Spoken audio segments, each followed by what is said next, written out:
Now, when we start looking at, hey, how can I run Kubernetes locally, you have a ton of options. Here, I just put the ones that I know and use regularly.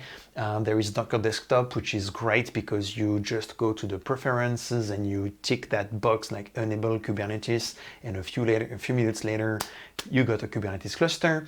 There is Key3D, which is this lightweight thing made by Ranger Labs, and it's great because it's lightweight. So when you want to run a few copies of that on your machine, that works fine. There is Kind, which is the one I picked for today, but also others like MicroK8s and minikube, etc., etc.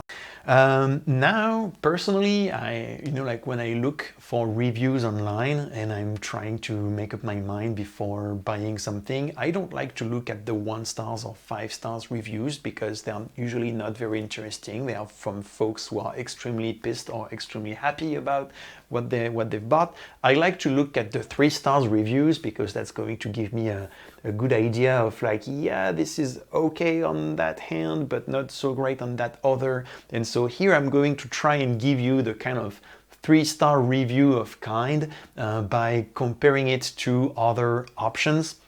So for instance, compared to Docker Desktop, Docker Desktop is remarkably easier to use because, as I said earlier, you just have this checkbox and boom, you're done. However, Docker Desktop is not available on Linux, and I happen to be a Linux user, so it's just a no-go for me. Now, what about Key3D, for instance? Key3D is lighter and faster. When you spin up a cluster with Key3D, I think it's going to take maybe 10 to 20 seconds, and with Kind, it's going to be more like 1 minute. That being said, usually you spin up the cluster and then you work with it for a while, so if it takes a minute instead of 20 seconds, it's not a big deal. Now, what about minikube, for instance? Minikube supports many other backends, options, etc. You can use minikube with a VM that's going to be in VirtualBox or in KVM if you're using Linux.